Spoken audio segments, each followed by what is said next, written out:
Hello students. तो आज हम लोग एनसीईआरटी क्लास 7 के लिए आर्टिफिशियल इंटेलिजेंस की जो नई किताब आई है फॉर 2025-2026 सेशन, उसका सेकेंड पार्ट कवर करेंगे। तो जैसा कि आपको याद होगा, फर्स्ट पार्ट में हमने सिलेबस के बारे में बताया था और 3 डोमेन्स ऑफ एआई को रिकैप किया था। ओके, और आज हम लोग ethical considerations in different domains, तो 3 डोमेन्स हैं एआई के, right? Computer vision, natural language processing and statistical data. तो इन तीनों में क्या क्या कंसिडरेशंस हैं, नैतिक कंसिडरेशंस। ओके, तो इसके बारे में काफ़ी डिटेल्स में चर्चा करेंगे। तो चलिए शुरू करते हैं। ओके, तो अब हम लोग ethical considerations in the different domains of AI इसके बारे में जानेंगे। भाई, तात्पर्य क्या है, क्या जानना है हमें? हमने तो काफ़ी एप्लीकेशंस के बारे में जाना। देखिए, इन सब के बावजूद हमें नैतिक विचार या पहलू पे भी ध्यान देना होगा। तात्पर्य क्या है? तात्पर्य हो रहा है कि ये जो एआई के माध्यम से हम कोई भी काम करते हैं, तो इसको करते वक्त हमको ध्यान रखना है कि हमसे कोई गलती ना हो जाए। सही या गलत का हमको भेद करना है। आप क्या कहना चाह रहे हैं सर, आप पूछेंगे। तो देखिए डियर स्टूडेंट्स, एआई तो जस्ट एक मशीन है ना, एआई मशीन है। उसको हम जैसा बताएंगे, इंस्ट्रक्शन देंगे, वो करेगा। अगर उसे हम गुड इंस्ट्रक्शंस देंगे तो वो भलाई करेगा, और अगर उसे हम बैड इंस्ट्रक्शंस देंगे, धोखा में देते हुए हम ऐसा इंस्ट्रक्शन देंगे कि एआई तुम लोगों से डेटा लो, डेटा ले करके धोखा करो उनके साथ, तो वो क्या करेगा? वो गलत काम करेगा। It will do a bad work. क्यों? क्योंकि उसका अपना दिमाग तो है नहीं। वो तो डिपेंड करता है आपके ऊपर, आप उसे गुड या बैड इंस्ट्रक्शंस दे रहे हो। तो हमको इस चीज का बहुत ध्यान रखना है, नैतिक विचारधारा के बारे में सोचना है। ओके, सो देखिए, ethics in AI means thinking about what's right and fair when we create and use smart technology, that is AI enabled technology, to make sure कि लोगों का केवल गुड ही हो, किसी का कोई बैड ना हो, तो हमसे कोई गलत डिसीजन ना हो जाए। हमको इसको ध्यान रखना है। तो इसीलिए डियर स्टूडेंट्स, आपको एथिक्स के बारे में जानना होगा, कैसे करके हम निर्णय ले। आप देखिए, गूगल प्ले स्टोर में जाकर के कितने सारे ऐप्स हैं। आपको क्या लगता है गूगल ऐसे ही ऐप्स को डाल देता है? नहीं, इट सर्चेस कि कहीं कोई मैलिशियस कोड, कहीं कुछ गड़बड़ वड़बड़ तो नहीं है। ये गेम के माध्यम से या कोई ऐप आप इंस्टॉल करोगे, आपका फ़ोन को कुछ और कर देगा, हैक कर देगा, या आपका डेटा चुरा लेगा, ऐसा तो नहीं है। वो चेक करता है। तो वैसे ही जो लोग एआई कोडिंग करते हैं, एआई टेक्नोलॉजी को यूज़ करते हुए कोई चीज़ बनाते हैं, उनको भी बहुत सारे चीज़ों का ध्यान रखना पड़ता है। ओके, सो सबसे पहले चलिए let us talk about ethical considerations in computer vision. Okay, तो भाई, ethical considerations in computer vision is about making sure that smart camera and image recognition tools are used fairly and safely without invading people's privacy or causing harm. For example, कि मान लीजिए कहीं पे कोई camera है, okay, वो ऐसा कोई काम ना करे, कोई गलत सलत काम ना कर दे, कोई गलत चीज़ ना शूट कर ले, जिससे कि लोगों का प्राइवेसी को नुकसान पहुंचे। तो जैसे हम लोग इसके बारे में और भी बातें करेंगे, तो आपको जानना चाहिए कि ब्रॉड कैटेगरीज क्या है। ये एमसीक्यू या क्वेश्चन के लिए इंपॉर्टेंट है। ओके डियर स्टूडेंट्स, तो 6 ब्रॉड कैटेगरीज है, 6 categories for computer vision ethically. क्या है? Number 1, inform consent. Next, voluntary participation, do not harm, confidentiality, anonymity, only access relevant components. चलिए एक एक करके समझते हैं। सबसे पहला है इन्फॉर्म कंसेंट। इसका क्या मतलब है? इसका मतलब है कि हम लोग अक्सर एआई, कोई चीज़ टेक्नोलॉजी को डेवलप करने के लिए एआई मॉडल को बनाते हैं, उसको ट्रेनिंग करना पड़ता है ना। इसको मैंने क्लास 6 में कवर किया है। तो ट्रेन करने के लिए हम लोगों से डेटा लेते हैं। तो डेटा लेने के लिए इफेक्टिवली आप लोगों को पार्टिसिपेट करवा रहे हैं। तो देखिए, इसका ये मतलब है इन्फॉर्म कंसेंट का, the person participating in the evaluation is fully informed about the evaluation being conducted. उसको बिना बताए हम उससे डेटा नहीं ले सकते। हमको बताना पड़ेगा कि भाई आपसे हम ये जानकारी ले रहे हैं, इसके माध्यम से हम एआई मॉडल को ट्रेन करेंगे। आपसे हम क्या क्या डेटा ले रहे हैं, ऐसा कुछ नहीं ले रहे हैं कि जिससे आपका नुकसान होगा। आप अगर कभी कभी देखिएगा, नोटिस करिएगा, या अपने आसपास अपने गार्जियंस, अपने रिलेटिव से पूछिएगा, अक्सर कभी कभार कोई इंस्टीट्यूट या बड़े हॉस्पिटल में जब आप ब्लड टेस्ट देते हो तो वहाँ कोई कंसेंट फॉर्म साइन करता है, आप पढ़ोगे, वहाँ पे लिखा रहता है कि हम आपका थोड़ा सा ज़्यादा ब्लड लेंगे, बहुत कम, थोड़ा सा ज़्यादा, और उसको हम लोग रिसर्च पर्पस, टेस्टिंग पर्पस के लिए यूज़ करेंगे। ये ह्यूमैनिटी के भलाई के लिए है। हमारे साथ भी हुई है, हमने कंसेंट किया कि ज़रूर अगर हमारे ब्लड से आपका फ़ायदा होता है रिसर्च करने में तो ज़रूर लीजिए। तो देखिए वहाँ पे ये हमको बताया गया, हमने कंसेंट फॉर्म को पढ़ा, पढ़ने के बाद उसको साइन किया, और फिर उन लोगों ने मेरा थोड़ा सा ब्लड ज़्यादा लिया उस नेक काम को करने के लिए। ओके, तो यहाँ पर भी वैसी ही बात है। तो participants need to be made aware of the purpose of the project, जैसा कि मैंने आपको बताया। ओके, कि जैसे कि कौन ग्रुप फंड कर रहा है, और ये जो आपका रिसर्च है एआई के ऊपर, इसके फाइंडिंग्स कहाँ यूज होंगे, इससे नुकसान क्या हो सकता है। हम लोग जो पार्टिसिपेट कर रहे हैं, कहीं ऐसा तो नहीं है हमने आपको डेटा दिया, आपने एक रोबोट बनाया, वो रोबोट हमारे घर ही में आके कॉलिंग बेल बजा के हमको नुकसान पहुंचा दिया, ऐसा तो नहीं है ना। ये टर्मिनेटर वाला कहानी हो जाएगा। नहीं, ऐसा कुछ नहीं है। खैर, वो तो साइंस फिक्शन था। ओके, सो ये बड़ी बात है कि ये जो हम डेटा में पार्टिसिपेट कर रहे हैं, इसको कौन लोग एक्सेस करेंगे। कहीं ऐसा तो नहीं है कि अपने देश का लोगों का डेटा ले करके इससे एक्सेस कहीं देश के बाहर वाले ना करें, जो कि हमारा नुकसान पहुंचाना चाहते हैं, इसीलिए वो आपके माध्यम से हमारा रिसर्च करवा रहे हैं। कहीं ऐसा तो नहीं है। आज के ज़माने में बहुत कुछ सोचना पड़ता है। Okay okay, next, voluntary participation. इसका क्या मतलब हुआ? This means that people participate in the evaluation free from coercion. मतलब किसी को आप परसुएट करके, जबरदस्ती बहला के, फुसला के आप इवैल्यूएट नहीं करवा सकते। जैसे कि इलेक्शन, हमारे देश में जो इलेक्शन होती है, हम किसी को भी बहला के, फुसला के, उल्टा सीधा पढ़ा के नहीं बोल सकते हैं कि आप किसी एक पर्टिकुलर पॉलिटिकल पार्टी को ही वोट दीजिए। ओके, ऐसा हम नहीं कर सकते हैं, ये अन्याय है, ये जुर्म है, इट्स अ क्राइम। सिमिलरली यहाँ पर भी वॉलंटरी पार्टिसिपेशन का मतलब हम बहला फुसला करके किसी को राजी नहीं करेंगे कि आप जरूर जबरदस्ती आप अपना डेटा दीजिए। You see, participants are free to withdraw their participation at any time without negatively imparting on the involvement in the future services of the program. Okay, मतलब सीधी सी बात है, हम जो डेटा दे रहे हैं हम वो किसी भी समय विड्रॉ कर सकते हैं without negative impact on the program. Third है आपका, harm can be both physical and और साइकोलॉजिकल। ठीक है, नुकसान पहुंचाया जा सकता है। सदमा अक्सर साइकोलॉजिकली होता है, and therefore can be in the form of stress, pain, anxiety.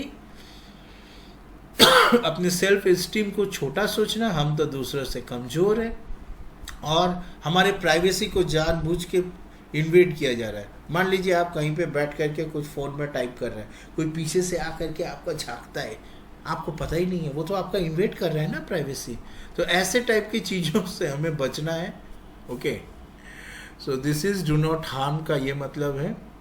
Next, मतलब ये थर्ड पॉइंट का मतलब क्या है, मतलब हम जो एआई को लिए यूज़ करने के लिए जो डेटा दे रहे हैं वो ऐसा कुछ ना हो जो देने के बाद हम खुद डिप्रेशन में आ जाए, अरे यार हमको ये नहीं बताना था, हमने गलत कर दिया। ओके, तो आप पूरी उनको बताइए आपसे क्या डेटा है, लेना है, आपको पसंद है, आप मंजूर हैं, आप राज़ी हैं तो ही आप दीजिए, वरना मत दीजिए। Okay, next, confidentiality. मतलब क्या है भाई? It means that any identifying information is not made available to और accessed by anyone but the program coordinator. मतलब केवल प्रोग्राम कोऑर्डिनेटर ही जानेगा कि हमको ये डेटा किस पर्टिकुलर पर्सन से मिला है, वो पर्सन कहाँ रहता है, वगैरह वगैरह। ये डेटा बाकी किसी के पास अवेलेबल नहीं होगी।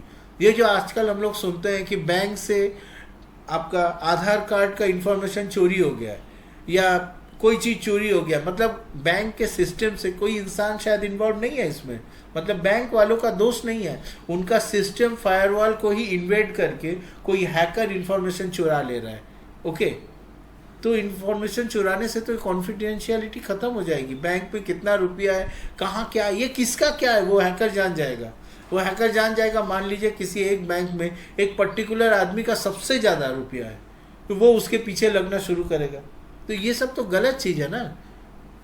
ओके, सो हमको कॉन्फिडेंशियलिटी मेंटेन करना है अपने प्रोग्राम में, ताकि ये डेटा कहाँ से आया, किसने दिया, इसके बारे में किसी को पता ना चले, केवल प्रोग्राम कोऑर्डिनेटर, एंड ही और she must follow the rules, ये किसी को बताना नहीं है। नेक्स्ट, एनोनिमिटी, वो क्या है? It's a stricter form of privacy than confidentiality, as the identity of the person participant remains unknown to the research team. Anonymity का मतलब सीधी सी बात है भाई, आप अगर क्लास में कभी कोई इलेक्शन वगैरह करते हो, देखोगे आप अपना नाम नहीं देते हो, मैंने इसको इलेक्ट किया, मतलब आप एनोनिमस हो गए।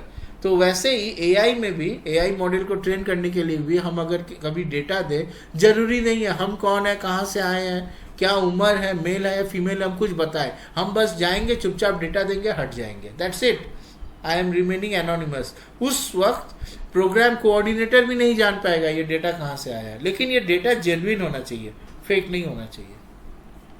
Next, the model should access only components that are relevant to the particular program being conducted. जो प्रोग्राम के लिए काम वाले डेटा है उसी को यूज करें। फॉर एग्जाम्पल, एक क्वेश्चनियर में बहुत सारे डेटा पॉइंट्स है, अपने प्रोग्राम के लिए इतना ही जरूरत है, इन तीनों का जरूरत नहीं है। तो हमारा मॉडल ऐसा ना हो कि खाली इसी पे ध्यान दे कि चलो भाई अपना ये प्रोग्राम तो कंप्लीट हो गया, अब ये डेटा पे ध्यान दे करके कुछ और करते हैं। नो, इसके लिए आपको लोगों का परमिशन लेना होगा कि हमने आपसे जो डेटा लिया था वो इस प्रोग्राम के लिए था, वो कंप्लीट हो गया है, अब हम एक दूसरा प्रोग्राम को करना चाहते हैं जिसके लिए भी डेटा की जरूरत है जो हमने आपसे लिया था। तो क्या आप राजी हैं उसके लिए?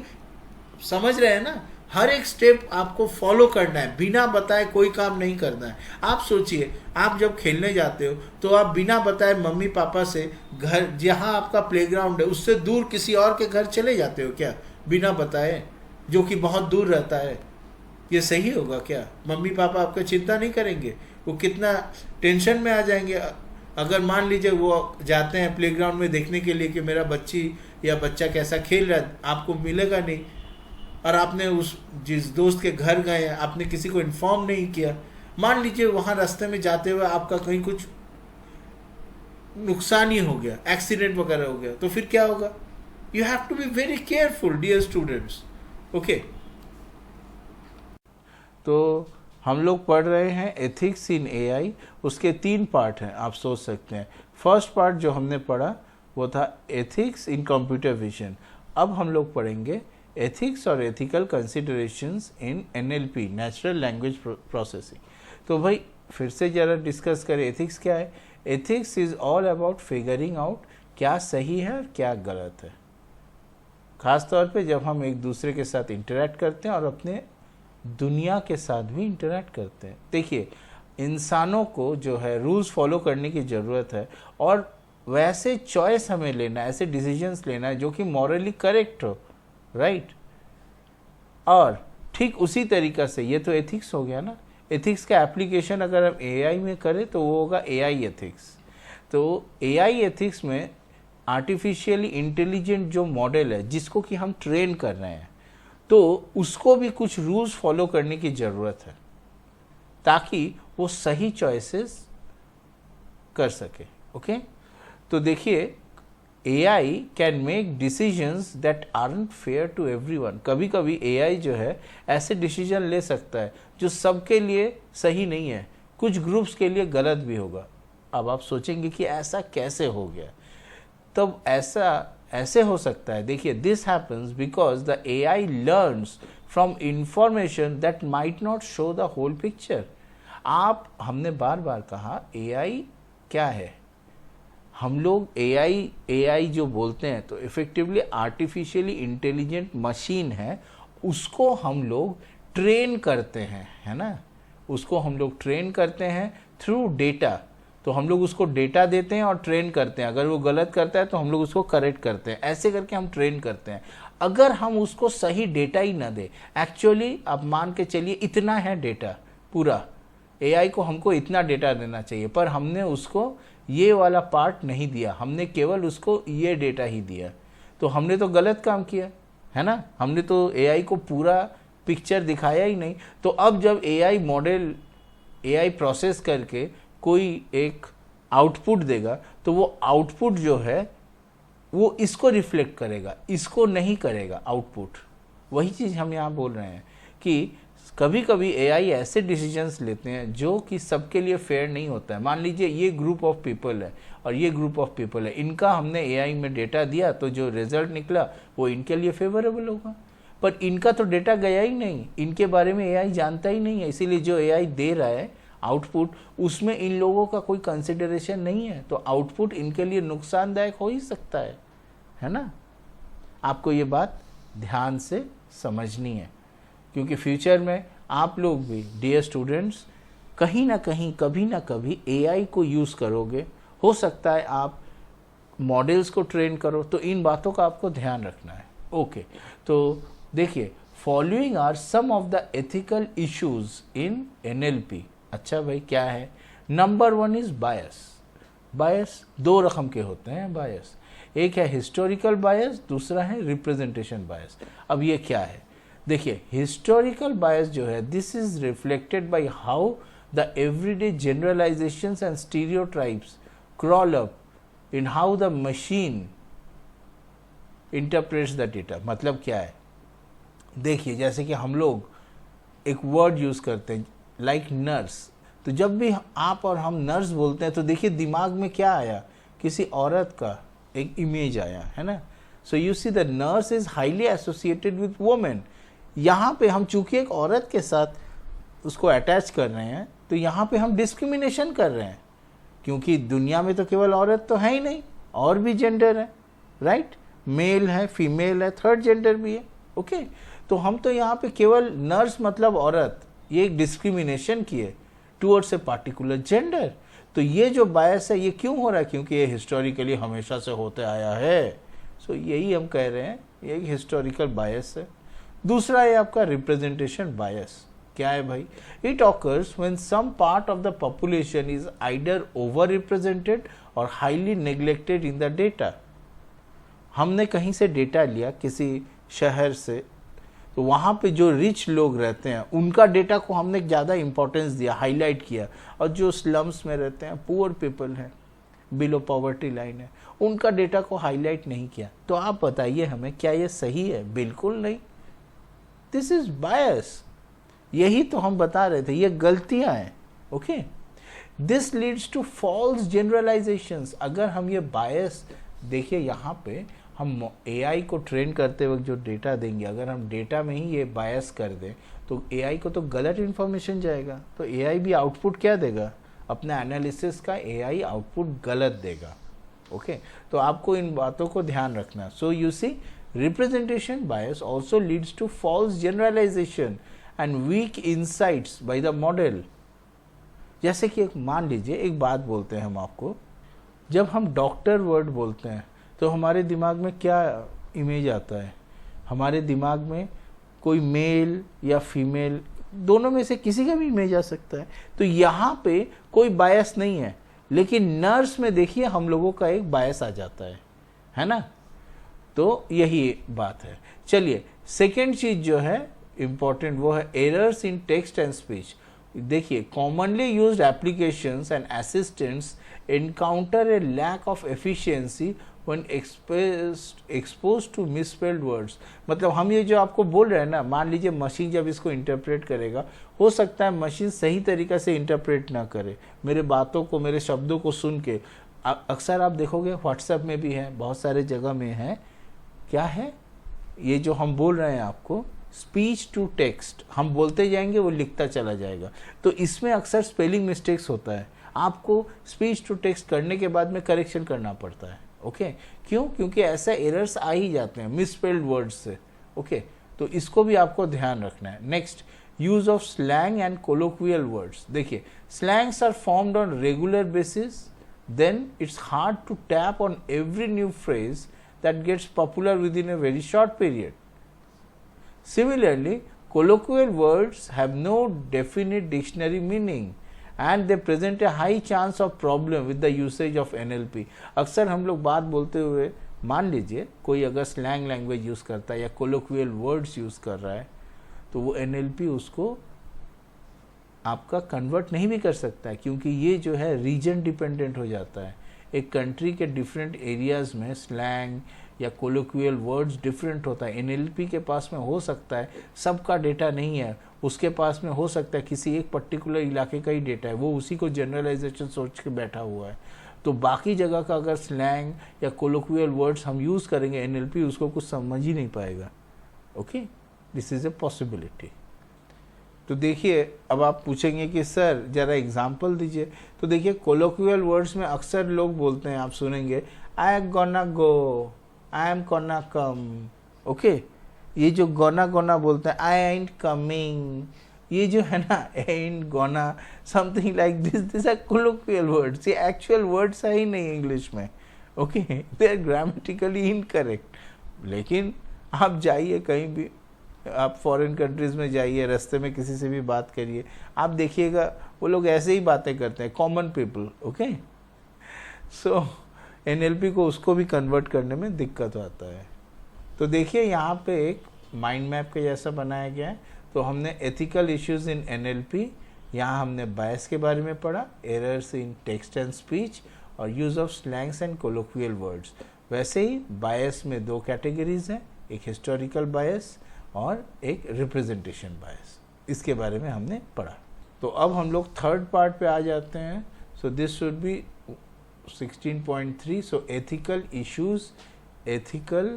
Issues in statistical data. तो देखिए, ethical considerations in using statistical data are essential. क्यों एसेंशियल?